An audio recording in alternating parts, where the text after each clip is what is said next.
Hi, and welcome to this week's Wu Wei Wisdom Life Lessons teaching. It's great to be back with you all. This week, we are talking all about how to stop catastrophizing. Now, this is when you always expect things to go wrong or anticipate the worst case scenario outcome in any situation. In this teaching, you'll learn why it is you do this, how your inner child is involved, and what you can do right now to break this unhealthy habit.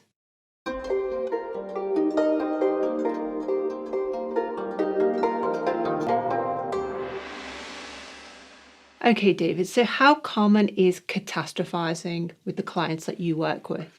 Well, strangely enough, Alex, it's very common.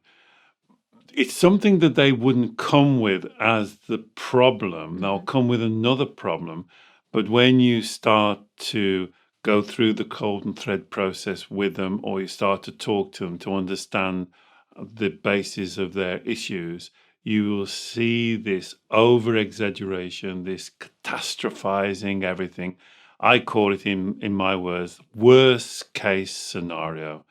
And I would tell you, if you are the one that does this, this is a great example of your inner child. This is where the part of the mind that we call the inner child, we label the inner child.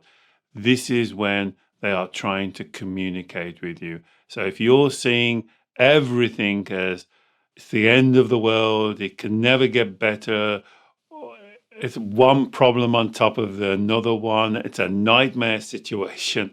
This is the inner child. So I guess, David, that as you say, the first thing a client will tell you is not all the worst case scenarios they're thinking of, but they'll say, I am feeling really anxious, I'm feeling really stressed, I'm feeling really worried, or I just feel hopeless or depressed. But that's come about because of what they're thinking. Oh, that's right, Alex. And so they'll come with an emotion. They will say what you say. They will give me an emotion. I am extremely anxious. I am fearful. I am scared.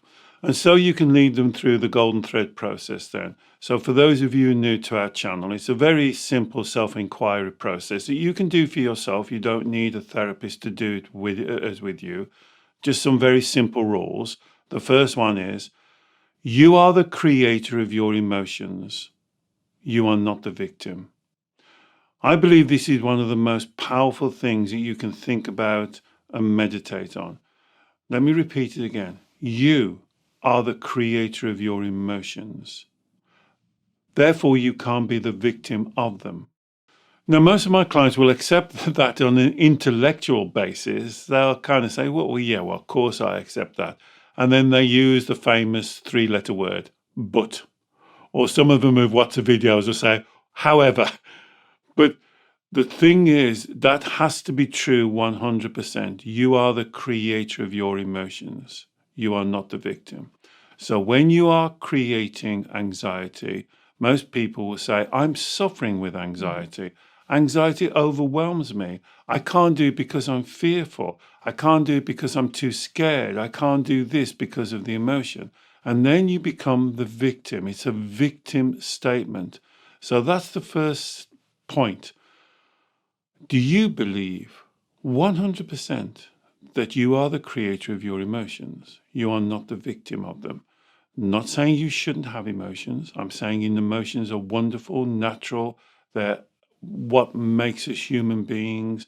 They should be celebrated, but you are creating them.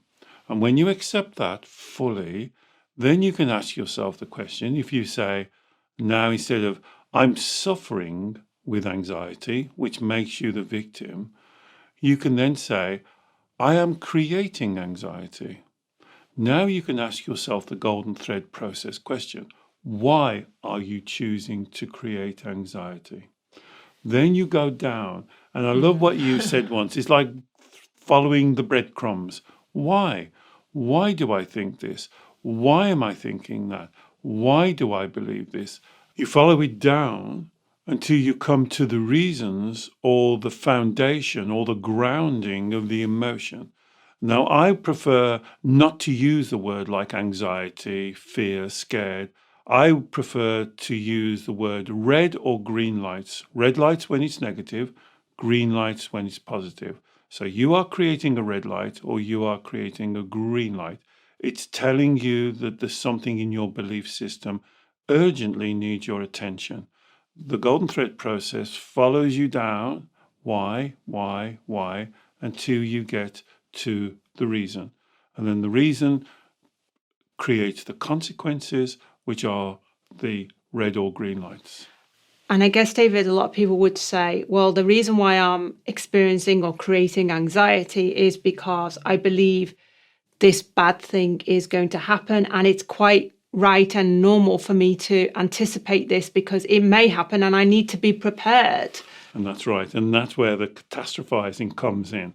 So they'll then be in a position that, I don't know, they could be ending a relationship, they could be leaving a relationship, they could be moving jobs. It's normally something new. It's something unknown. And the part of your mind that we label the inner child really dislikes the unknown so much. It wants to stay with the familiar. So when you're coming to a situation that may be unknown, a new project, a promotion, a new partner, a new house, a new job, a new car, something different, something out of the normal, the part of your mind that we're labeling the inner child will immediately be on high alert now. Because what it does is to say, this could go wrong. So now it's going to try and persuade you not to do the new thing. Mm-hmm. And how it does it is very clever. I love it so much. It paints the worst case scenario. Oh, what if this happens? And what if that happens? And what if this happens? And the problem is, if you're not careful, when you answer one what if, then they just give you another one. Then you answer that one and they give you a worse one. I call it, well, what happens if Martians landed? Because that's where it ends up. It keeps on getting worse and worse and worse and worse. Instead of saying, I don't like doing new things. I don't want to change out of my old routine. I know my old routine doesn't work, David, but I want to stick to it because it's familiar. And that's really what's going on here. Is it essentially because the inner child wants to live in a kind of like a protected bubble that it fundamentally believes that it's not going to be able to cope? Does it also believe it's not going to be able to cope with the worst thing, that if the worst thing happens? Is that part of the reasoning to stick with the familiar? That's one of the reasons, Alex. So the inner child has experienced something, and between the ages of 6 or 9, it's part of your mind. You have experienced something. It could be one thing or a series of things or a situation, a dysfunctionality that the inner child wasn't able to deal with, didn't like, and it experienced for the first time ever this overwhelming, this powerful, intense emotional feeling. And I can't describe how strong this feeling is. I think it's a very personal thing for every single person. Particularly when you're a sensitive person, it becomes even more intense. And so when you're a child, you experience this very powerful emotion. Now, you may call it fear, scared, abandonment, whatever word you want to call it. I would want to call it a red light emotion. Now, the inner child doesn't understand about emotions or the situations that they're in. And what they perceive, because that's what it seems like, that the emotion is attacking them. It's almost like the emotion is like a kind of a rain of poison arrows going right into their heart.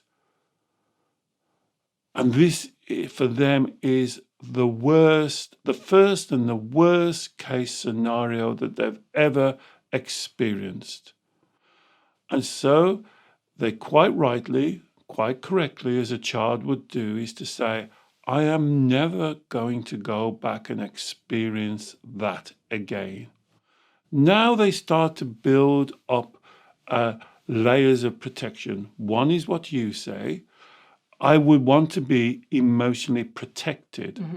I want to be emotionally safe.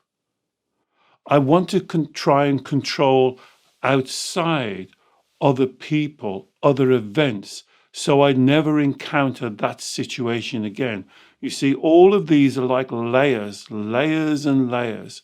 It builds up to not experience that emotion because the inner child does not accept that it creates the emotion.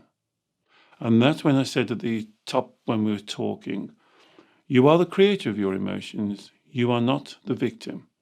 And I'm sure when you think about it maturely, you can think, well, of course, emotions are a release of endorphins and other chemicals in the bloodstream, and they give you sweaty palms, palpitations, stomach butterflies, weak knees, weak shoulders, tightness in your limbs.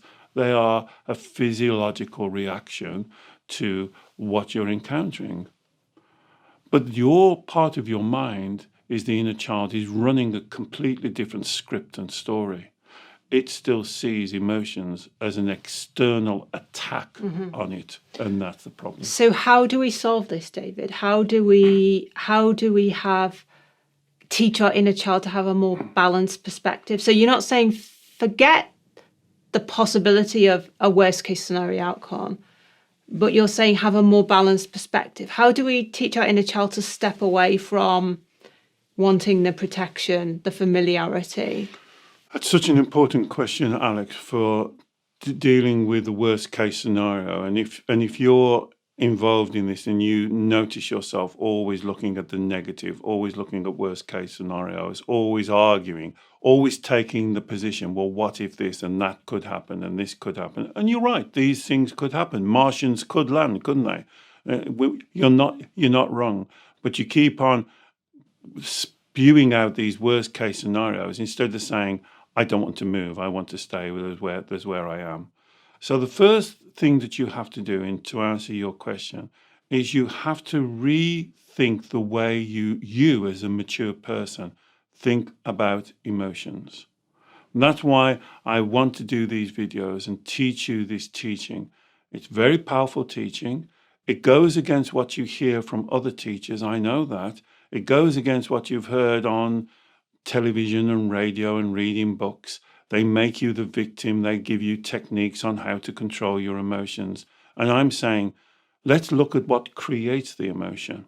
So the first thing you have to do is to think that when you have a very powerful red light emotion, this is your inner child screaming out for help. This is your inner child asking for some guidance.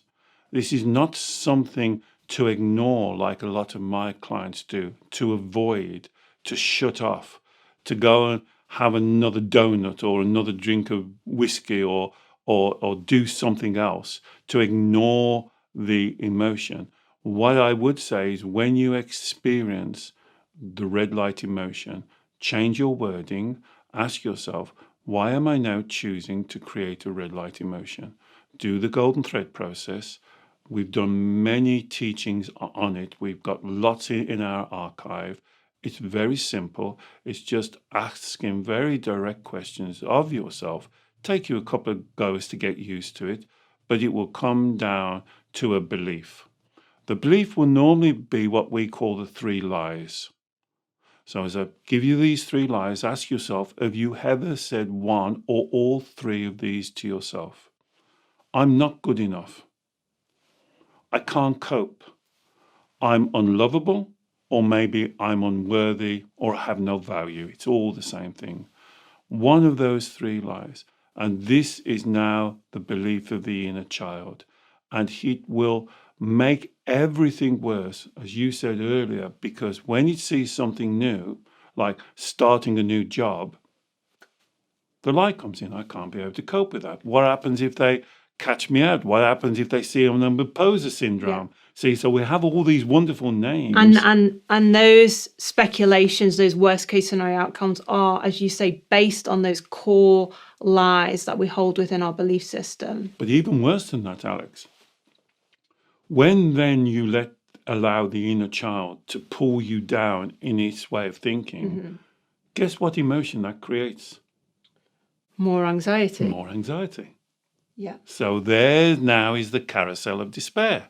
So now the inner child's going, well, what if I can't do the job? Or what if this relationship goes wrong? Or what if I don't like when we move house? Or what if this and this could happen and that could happen? Is that because the more we obsess about the what ifs, the more we make them vivid and real and bring them to life, the more red light emotions we create, and the more that we then start to believe that this will happen, or in fact, it's actually happening now because I'm experiencing the red light emotions. It's like I'm living it now. That's it. You've got it. You've got it. It's not that it's going to happen. It is happening. It is in my happening. mind, and I'm experiencing the pain. And that then is what you quite rightly said is confirmation biased. Now the inner child says, well, there you are. It's actually happening now. I haven't even taken the job. And look at me, I'm a complete wreck. How can I do the job when I'm like this? And so I call it, my terminology is a self-fulfilling prophecy. And so it becomes the proof. You prove your own story, but you're proving it to the inner child, and then the inner child gets more and more withdrawn, and it's frozen. I love what the Chinese say. It's like a kernel in the middle of the nut, and it's grasped tight, and you get your tight muscles, don't you? And your neck goes tight, and your stomach does a double flip over, and you can't see, you can't focus, you can't sleep well, you eat wrong, you can't exercise, because you're drawing yourself in. And because everything seems like a catastrophe, you are so tuned in. You're an expert at finding a problem. You will find a problem when a problem don't exist. If you get something, if you have a wonderful day out, you'll choose one little thing that didn't work well. Oh, well, remember when that didn't happen. You'll dismiss all the wonderful things and you'll focus on the negative things. Because it's a self-fulfilling prophecy. So do we need to catch ourselves as soon as we start to think the worst? Do we need to catch ourselves and stop ourselves at that point and say, hold on a minute, I can see what I'm doing here. Stop right there. Don't let this snowball. Don't let this pattern of thinking snowball. We need to stop ourselves. But then what do we need to say to the inner child? Do we need to say, let's put some perspective here. Let's remember that we are now defaulting to our lies, and let's default to something more authentic and truthful. Okay. So what we need to do is to change the way we look at emotions. That's the number one thing. And I believe for a lot of my clients, that's where they get the quickest and most benefit from thinking about emotions in a totally different way. Because the way you've thought about emotions, for most of us, including me, the way we're brought up is that we are a victim of emotions. Emotions are something, some people have it worse, some people don't have it worse. It's like some people have got brown eyes and some people have got blue eyes. It's one of those things. Rather than we create the emotion. Nothing wrong with emotions. They're wonderful things. What everybody should have makes us human beings. Nothing wrong at the appropriate time to be fearful. Nothing wrong to be scared. Nothing wrong to be anxious. Nothing wrong as long as you know you're creating them. And again, I would ask you to stop using these emotive words like anxiousness, fear, scared. I would prefer, and I try to get my clients to say red light feeling, green light feeling. And you see what it does? It kind of takes some of the pressure away, just straight away. Because I'm anxious. Oh, I've just created a red light feeling. Can you see right away? Just that change in your perception. So the first question... It shifts your energy, doesn't it? That's right. That's the first answer to your question. What do? We work on changing perception. So if this is you, and what Alex said when she was role-playing, if you agree, say, what do I do? The first thing you do is to answer the question, do you believe that you are the creator of your emotions, not the victim? Simple question. But actually, it may take you a few days, a week to really think it through, if you get a resistance, if you want to say, but... which is a lot of my clients say, I ask them this normally the second question. I say, can I just check with you? do you believe you'll create your emotions? And this is what they normally say. I've thought about that, David. I guess you was going to ask me that question. I do believe it, but, well, then you don't believe it. There's a but there. And so you've got, if that's you, you can do this for yourself, you see. You don't need to go and see someone. You can say, well, what's the but? What is it? What part of me doesn't believe I create my emotion? I will guarantee you that's the part of your mind that I'm calling and labeling the inner child, because it cannot agree that it creates the emotion. Do you know why it can't agree? Because then it has to take ownership. Thank you. It has to become accountable. Yeah. And that's what the inner child doesn't want. Like no child wants No to be child wants accountable, but now we're an adult, Yeah. so we've got to kind of Right. So there's a part of your mind that wants to be accountable. pull ourselves up there's another and part of the face mind. reality, as challenging as it can be. But this subject's about catastrophizing. Yeah. So don't forget, this inner child is very clever. It's very creative. And it knows if it just says to you, well, this might not work out, you might go and do it. But if it says to you, this is going to be a nightmare, Yeah. oh my goodness, oh, this is going to happen, they're going to say this is going to happen. If it builds up that, guess what you'll do then? You'll go, okay, best not do that. And the inner child goes, that's it. Because the inner child's essentially saying, these bad things may happen and it's going to feel terrible. But as soon as you do the work, as you say, to accept that, actually, I'm creating these emotions that I am running away from because the inner child, is saying they're going to happen. It's going to be like a complete storm, tsunami of bad emotions. As soon as we accept that we're creating these emotions, it shifts the whole game. And then what it allows you to do, and here's the life lesson. Once you can do that, and I'm with you, you can't just click your fingers and do it. We have lots of teachings that you can go through the process to learn how to do it, to watch the little tricks that the child plays. So remember, when you're going down the golden thread, don't let it tell you, I feel. You ban the F word. I think, I believe, I choose. So when you say, so why? So this is what a client said to me yesterday, and she couldn't get it. And I said, so why did you create that red light feeling? And this was her answer: because I felt scared. I said, but you've just given me another red light feeling. She said, no, I'm giving you scared. I said, well, what's scared? And she said, well, it's scared. I said, but what is scared? And we had this conversation. She said, oh, this is what she said. Oh, yes, that's an emotion. So we're kind of hopscotching from one emotion to another, rather than actually digging deeper to question the thoughts and the beliefs. Because when you can get down to the thought and the belief, now you can look at it in what I would call Wu Wei, from a considered point of view. You may choose to do this, you may choose not to do it. But wouldn't it be better to do that life lesson from a considered, consistent, calm, intelligent, looking at all of the facts without the emotion, and make a decision? Now, the inner child will want to jump into that party, because the inner child, on their agenda, is, I don't want to do anything new because it will hurt. It might create emotional pain. Yeah. So it steps all over your plans until you go, oh, God, I can't. Oh, just leave it. How many times have you said that? Just leave it. I can't be bothered. There you go. The inner child goes, yep, won that one. And also then the inner child learns, well, I'm going to do that again in the future because that worked well. There's a good plan. That's a good strategy. And I'll do it more. Just like a child would do. If I kick up a fuss, I'm going to get my own way by my parents. Yep.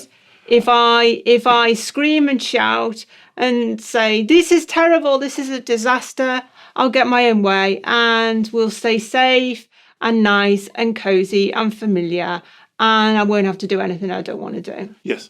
And then what does the inner child do? It then blames you for sticking at the Yeah. same thing and not moving on with your Your life. life. And we Yeah. never do anything, and I'm Yeah. bored. And so, you've got to take some kind of control. I use the word control. Can I tell you why I use the word control with my clients? A lot of my clients spend so much time, so much effort, so much energy trying to control the outside world. They will call themselves to me. They will say, I am a control freak, David. And I go, no, you're not. You don't know me. I spend my life trying to control everything. I said, but you're not a control freak because I want you to be in control, but I want you to control you.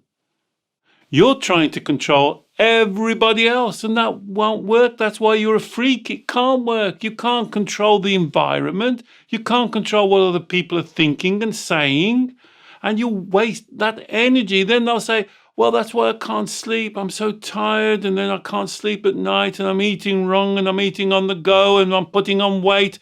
Oh my goodness. And it's like go on and on and on. And look at me. And then the inner child will step in and say, oh, you're going to be too fat. Nobody's going to like you. You won't be able to get into dresses. Oh, this is wrong with you. Look what you look like oh my goodness. And it's like you're being dragged along with your emotions.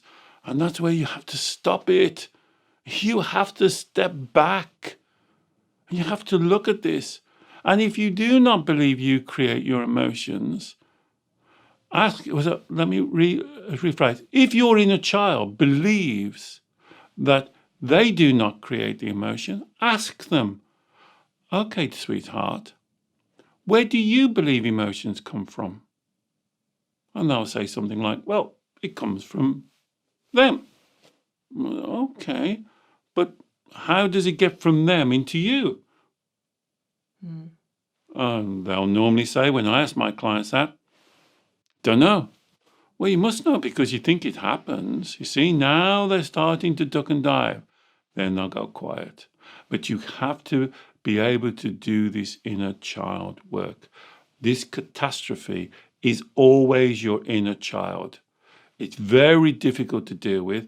It's also difficult for those in your family to deal with because you're an expert at this. And if ever they give you an answer, if you say, well, this could happen, and they answer it, guess what you'll do? Come up with another worst case scenario, yeah. And then they answer that, and then you'll come up with another one. Because the inner child is very creative. Very creative. That's a positive quality of our inner child. It's very creative. Yep. But it's being channeled in the wrong way. That's right. And that really is the life lesson. The life lesson, if this resonates with you, please look back into the archive teachings. We've done lots of videos. I call this, in my model, reparenting the inner child.